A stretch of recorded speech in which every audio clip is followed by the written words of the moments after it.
in the studio with us today.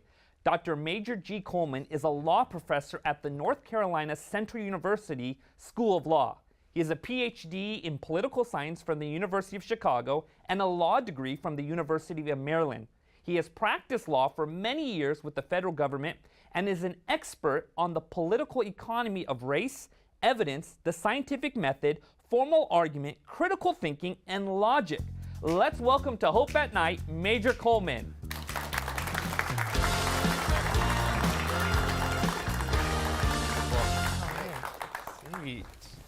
Dr. Coleman, thank you so much for being here with us. Thank you. Tell us a little bit about yourself and your background.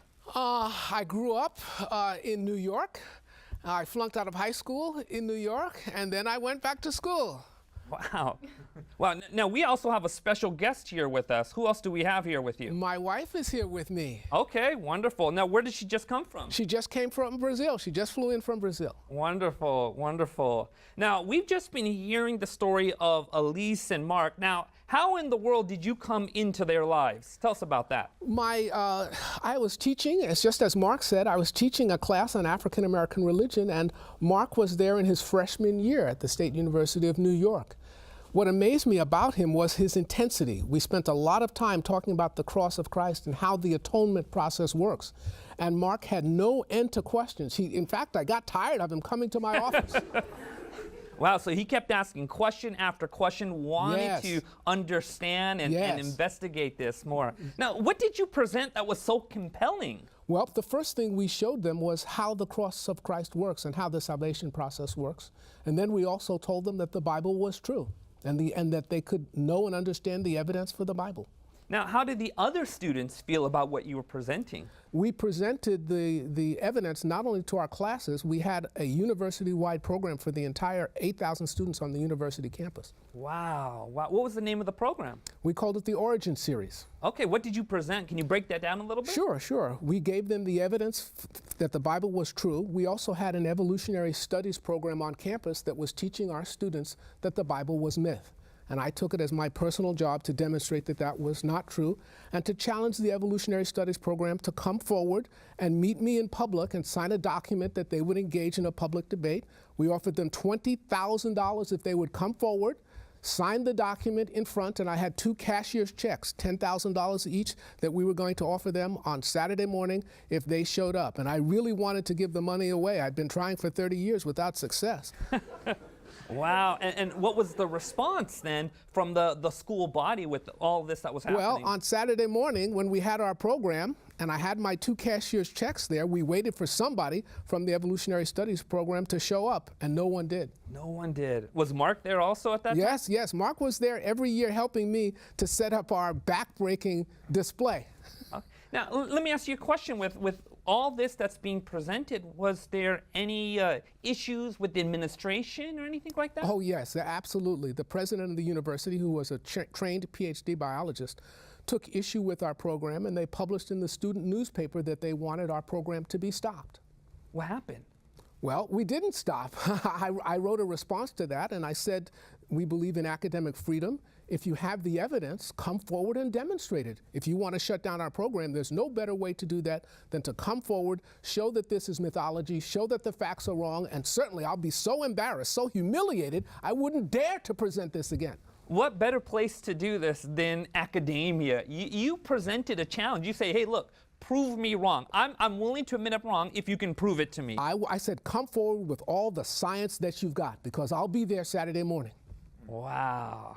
That must have been a remarkable time. Mark, do you remember this experience? Vividly. I remember it like it was yesterday. It was a challenging time. We were waiting. I was expecting someone to come forward, but no one came forward. Wow, wow. Now, how did Elise come into the picture from your perspective? Well, Elise came in as Mark's girlfriend, and she was sweet and cute. She didn't say a whole lot. I didn't really know a great deal about her, but if she was Mark's girlfriend, that was good enough for me, and she was involved with our programs too. I was surprised at how intense she was and the questions that she had and that she wanted answers to them. Wow, wow. So let me ask you this. If a skeptic, an honest skeptic, was coming to you and say, hey, look, I'm on this investigation for truth. I want to understand reality, true reality. Where do I start? what would you say to them in that few moments that you have with them? I would say that we really, as human beings, we really only have 4 tools for knowing and understanding what truth is. Okay? Formal argument, science, critical thinking, and strong theory.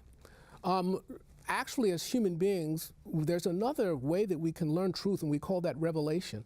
And that comes directly from God, but even that has to come through our senses, and we call that science. And you've been presenting this when you were at that school for how many years? You're going back a ways. I was there for almost 15 years, and we presented that every year. Wow. Every year on campus. So we took surveys every year, so we know the impact that we had on students. Okay. Mark and Elise, your life has been changed by the way God used this man. Where are you guys at in life right now? Well, right now, it's been quite a journey. So I went from going to the State University in New York, studying to be a teacher, got my bachelor's and master's in teaching, and then midway through my grad school, I just felt this, I would say personally, it was God calling me to the seminary, actually after a phone call that I had with Major. Sometimes he just calls me randomly. He's like, hey Mark, I have something to tell you. He just said, I just see you at seminary, and I was like, this one time that you mentioned it, I do too. So that's where we are. We're in Michigan and in the seminary. Wow, so now you guys are studying for ministry right now. Wow, that's fantastic. This is what mentorship is all about. Fantastic. Well, it's time to go to a break, but in our next segment, we're going to find out more about something Major Coleman has brought with him. This is sitting right here on stage, a full-to-scale replica of Noah's Ark. Can the biblical story be true? We'll find out more in our next segment, so don't go away.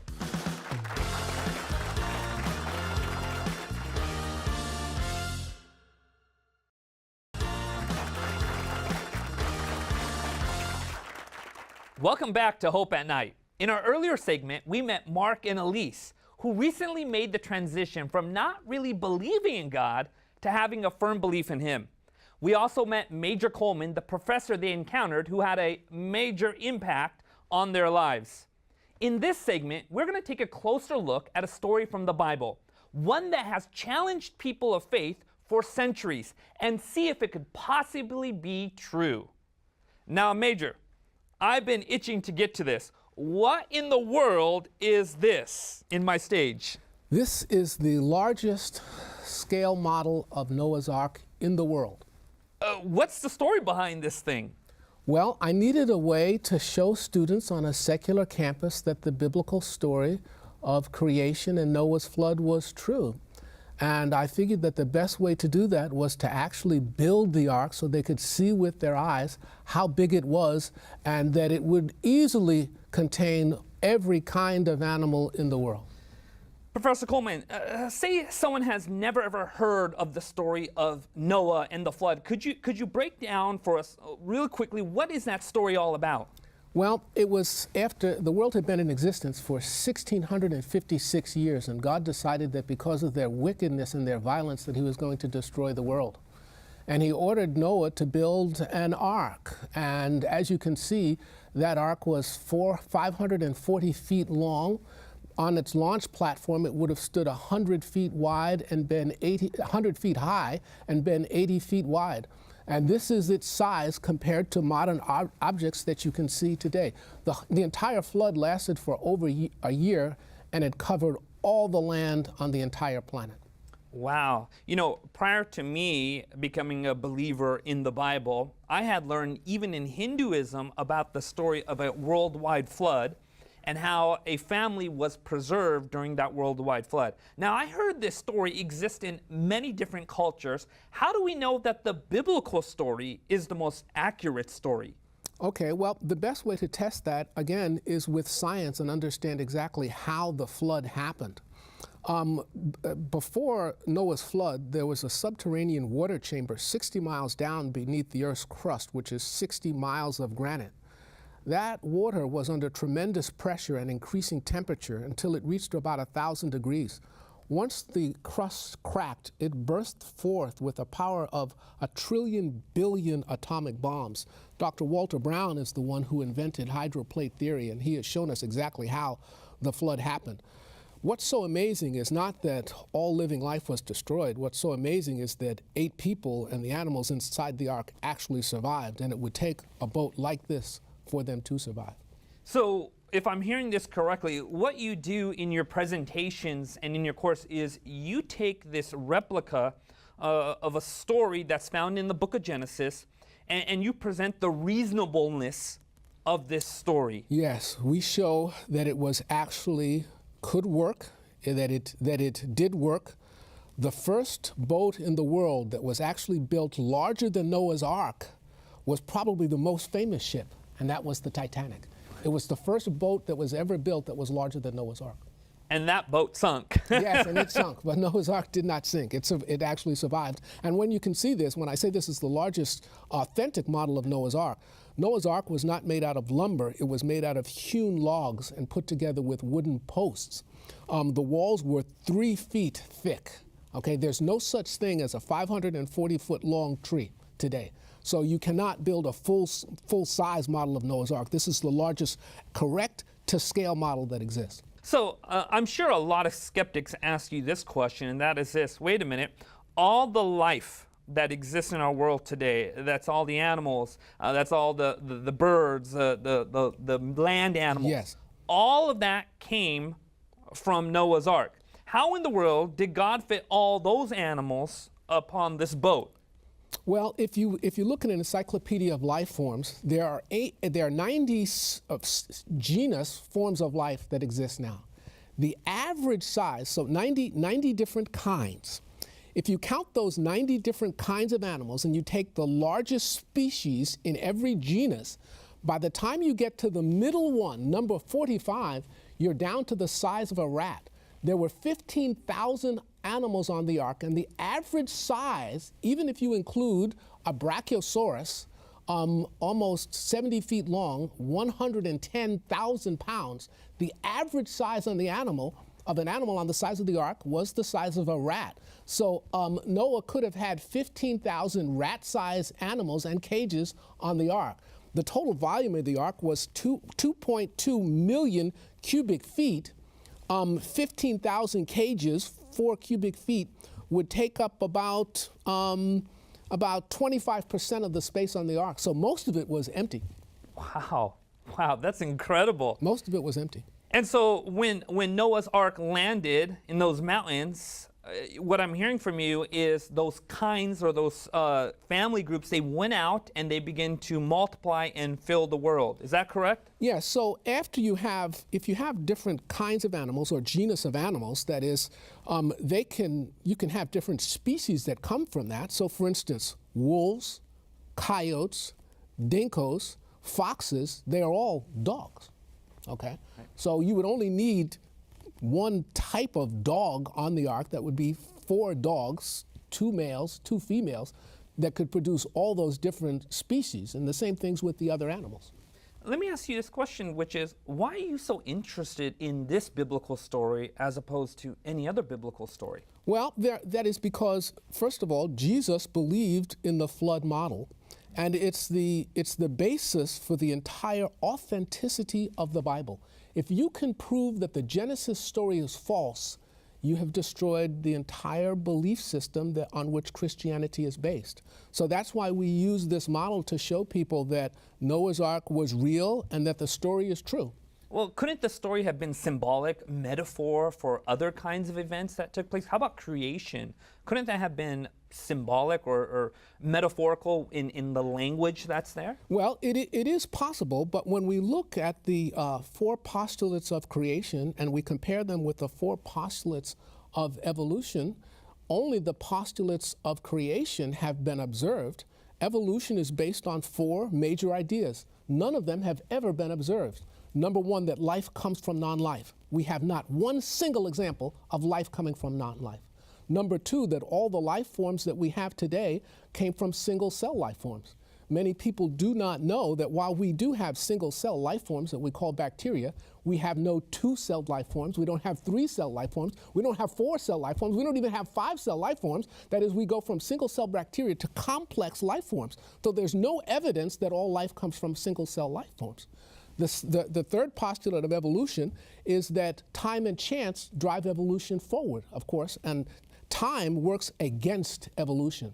The chance of one simple 100-unit protein coming together by accident this is a very big number. Time and chance make evolution absolutely impossible. The fourth postulate that evolution is based on is that what we see today, minor genetic variation in species, is evidence of macroevolution. So because cats are different colors, dogs are different sizes, that means that fish turned into cows. And of course, we know that that's not true because Mendel proved that all the genes that exist today, you can shuffle them around, but there are no new genes that were created. Let's think about the four major postulates of creation. Number one, where there's a design, there must be a designer. We see codes in DNA.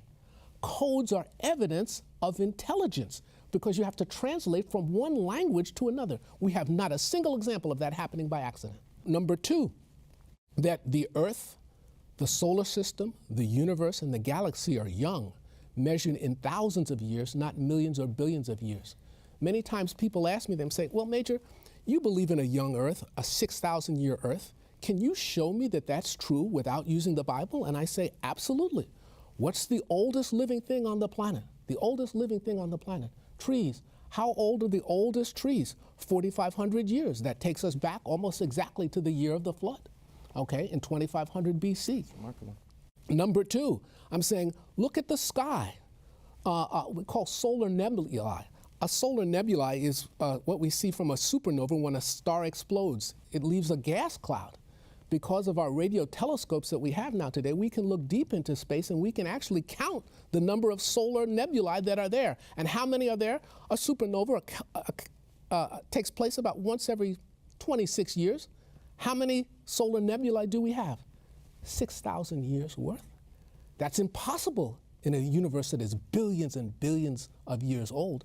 And we have other evidences such as alpha decay that we do in our program that most people don't understand that also shows that the Earth is 6,000 years old. So that's the second postulate that proves that the biblical story of creation is true. Life that we see today are the basic kinds of animals and plant life that were originally created. So we can test that. You can breed dogs, you can breed cats, but you can't breed cats with dogs. So there are limits to how far we can go.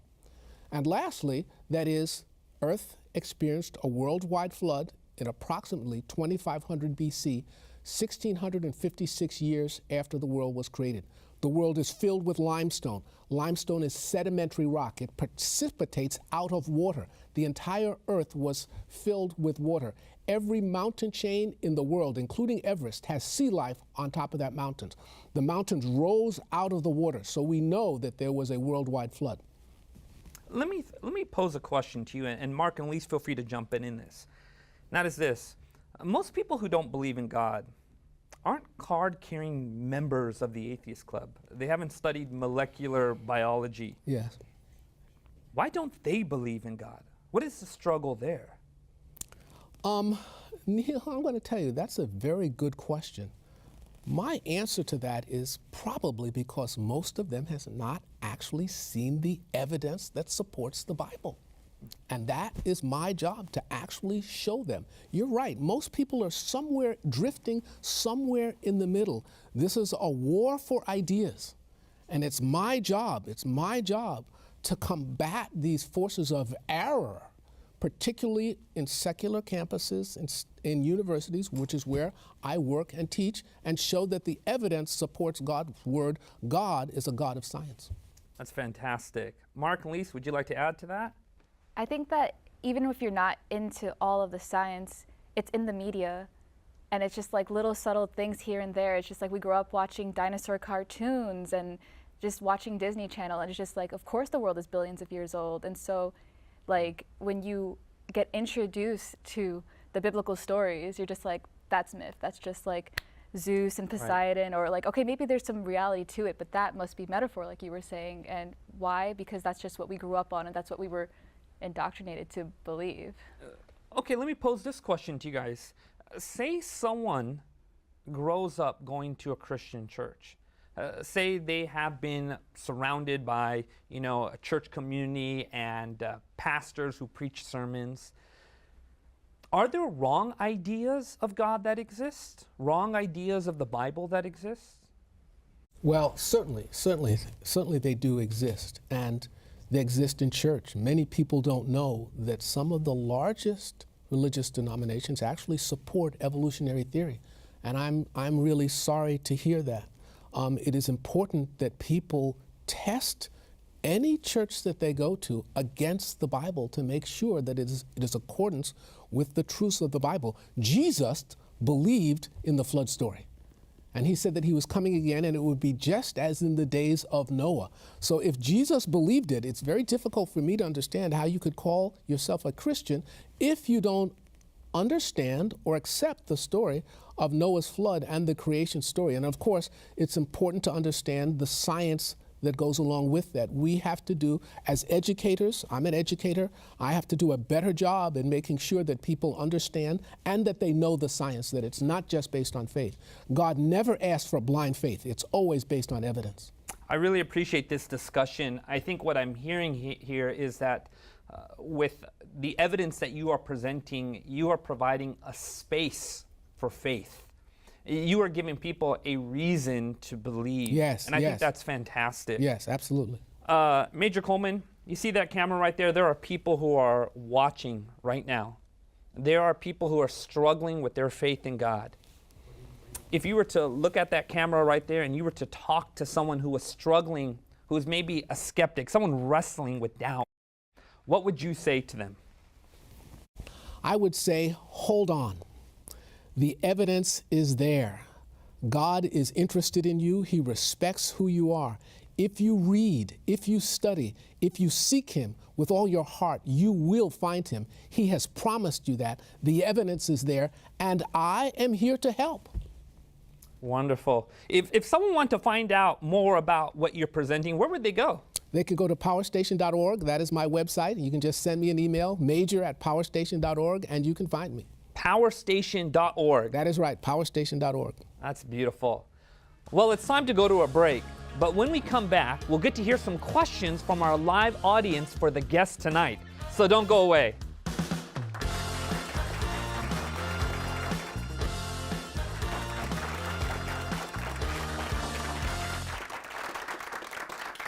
Welcome back to Hope at Night. We've heard some mind-boggling facts, and I'm sure you got questions. I'd like to turn to our live in-studio audience and see what questions they have for our guests. So let's find out. Does anyone here have any questions? Right there. Thank you. Hi, I was just wondering, is it possible that any other humans or animals could have survived the flood that basically took over the entire earth? The answer to that is absolutely not. I've been asked that question many times before, and usually it comes because people don't understand how powerful Noah's flood was. The explosion of that subterranean chamber ripped around the planet at 12,000 miles per hour. It was faster than the speed of sound. If you saw it, you would hear no sound. The next thing you know, if you saw it, less than a second later, you were dead. That's how fast it was moving. It buried everything under 10,000 feet of water. What actually happened was that the continent sank, okay? If it would destroy a brachiosaurus, all right, the most powerful land animal that ever lived, 52 tons, 110,000 pounds, believe me, there's no human being that could survive that devastation. Dr. Walter Brown has said the power of that explosion was 1 trillion billion atomic bombs. Absolutely not. Wow, wow. That is intense. Yes. Wow. Let's go to our second question. Do we have anyone else? Right over there. When you're checking the truth of things against the Bible, how can you be sure you have the correct interpretation when there are so many different interpretations and translations going around? Most biblical scholars encourage people to use several different translations of the Bible, and I certainly do. Just about all of them are good translations, and they can give you different perspectives. You can use some direct translations from the Greek and Hebrew. You can use paraphrased versions if you want to try to gain understanding. And of course, today with the computers, and we have transliterations of the Bible in Greek and Hebrew, you can look for the Greek and Hebrew words and find out exactly what they mean. I like to tell people, if you take the widest, particularly when we're talking about dates in the Bible, which are the most controversial, if you take the widest divergence of all the translations, the Bible is from 6,100 years to 7,300 years. That's just a little bit over 1,000 years difference, no matter which translation you use. Any translation shows that evolution is not true. For me, I take the short age, the youngest, 6,100 years. Why? Because that matches the scientific evidence that we have. Solar nebulae, helium decay, and the ages of trees and moon dust. All of those we can measure fairly exactly. We're right almost at the 6,000 year mark. But I recommend that you use different translations to try to, whatever will help and increase your meaning for the Bible. Has there been any evidence to substantiate the accuracy of the scriptures we have today? Oh, absolutely. We have many old documents that predate Christ. Okay, we don't have the original books of Moses that Moses wrote with his actual hand. But again, some of the best evidence that I have found is that supporting the flood to show that the Bible is true. Okay. We have found the ossuary, that is the bone box of Caiaphas, Jesus' brother James. Okay, so for many years, archaeologists refused to believe that Pontius Pilate existed until they found his name carved on a stone that was part of the wall of the temple. So all of the Bible, the more evidence that we find that the Bible is true. I heard a quote, someone said that the Bible is an anvil that has worn out many hammers. Yes, it has. It has. Mark, are you studying any of this in seminary? Yes, in seminary, especially specifically with this topic in particular, because in the seminary that I go to, at least Andrews University, we have a high view of Scripture. So that they make sure that in our program that we're dealing with the Greek and the Hebrew specifically. So what would happen is we would also say that, adding on to what Major perfectly put, there are so many references. We have thousands upon thousands of manuscripts, specifically Greek manuscripts in particular, that would point to the validation of the authenticity of Scripture. And we treat textbooks as if they were a Bible. So that is, if something like a textbook where we all seem to learn from can be viewed in that way, surely the Scriptures can be seen in that way as well. Fantastic. Do we have a third question anywhere? Right over there. This is for the professor. As a law professor, do you sometimes find some conflicts between your spirituality and the laws that you have to teach and practice? And if so, how do you handle that? There are many conflicts between the things that I know are true as a Christian and the laws that we have. Some of them are contemporary laws, some of them are past laws. Probably one of the greatest people that had to deal with that was Martin Luther King Jr. That is, the laws of his day in the Jim Crow era were counter to the laws of God. And he made it very clear, when a human law is not supported by the law of God, we have a duty to disobey such laws.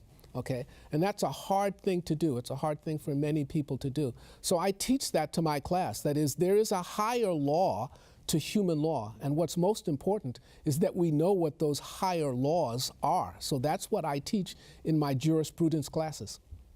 That's amazing. You know, during the Nuremberg trials after World War II, when the Nazis were brought onto the stand with criminal charges, they were asked, why did you do this? Why did you slaughter these Jews? And they said, we're just following the laws of their land.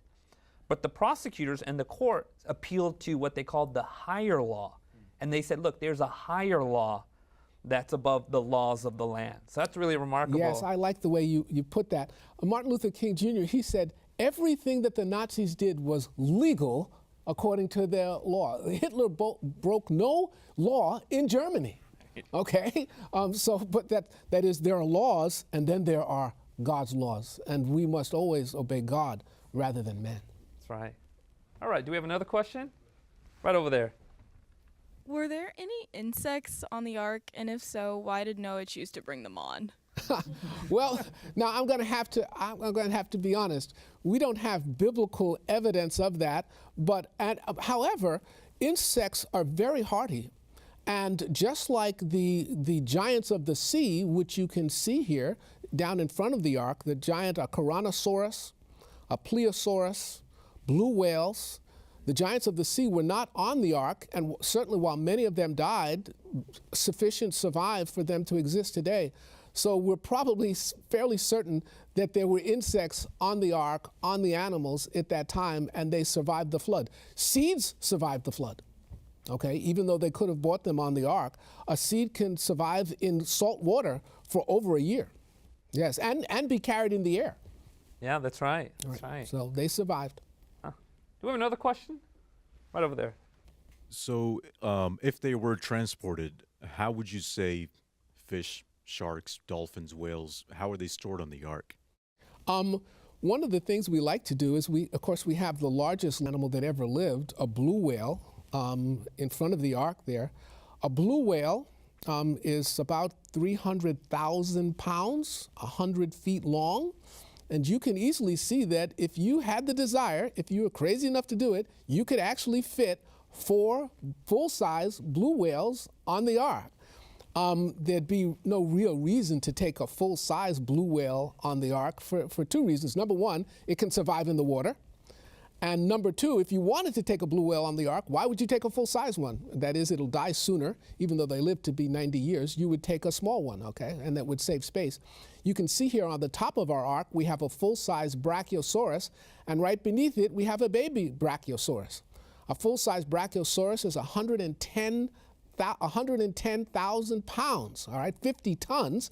If you wanted to take one, and you wanted to care for it, certainly it would fit, 4 of them would easily fit on the ark.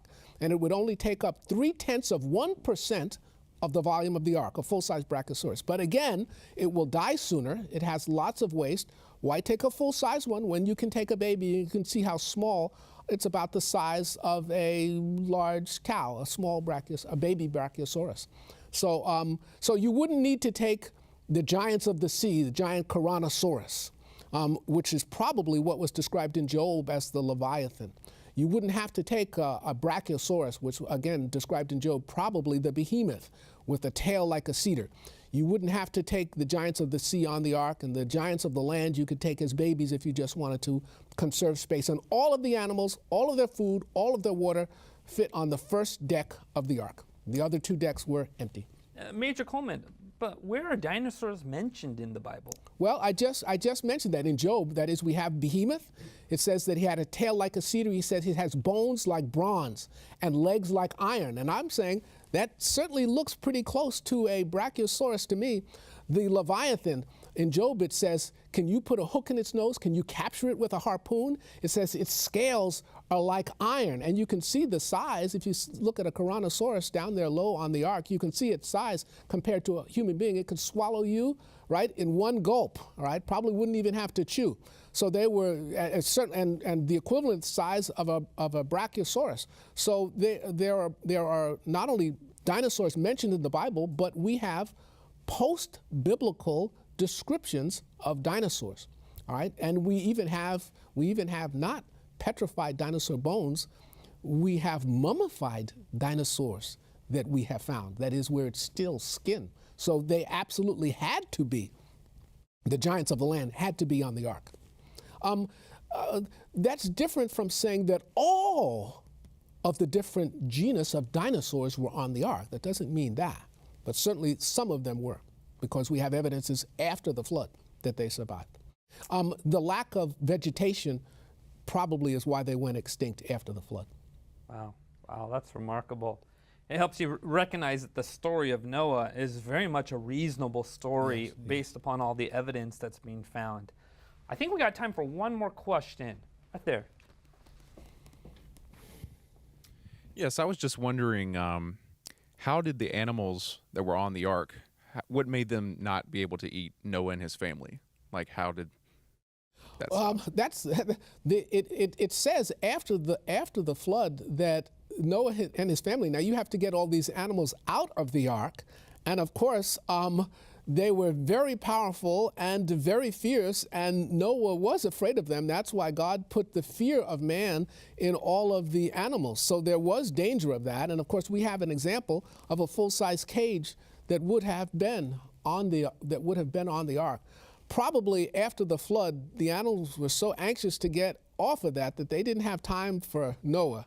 They wanted to eat something more than the grain that they had been fed for over a year on the ark. So I'm sure that they had better things to do. The good thing is that Noah and his family did survive. And you can see here how small the 8 people that we have next to the white van, how small a human being would be compared to the ark. So they did survive. And of course, they were on the 3rd deck. We have 20th century evidence. His family, they had housing on the 3rd deck. You could easily keep all the animals on the 1st deck. And this is an automatic cage. It's automatic watering, automatic waste control. They didn't have to do much maintenance, so they could let them go by themselves. Wow, wow. This has been fascinating. Thank you so much, Mark, Elise, and Major, for being with us today and for sharing with us such insightful things. You know, we've been examining the topic of truth and take a closer look at the story of Noah's Ark. Some people look at the story of Noah's Ark as a story of destruction, but it's a story of grace and salvation. Anyone can be saved if they want to be. I'm sure this episode has given you lots to think about on the topic of what is truth and whether or not we can truly trust the Bible as a source of truth. So what do you think? Please follow us on Facebook at Hope at Night, and send in your comments and questions to us there. And be sure to join us next week for another episode of Hope at Night.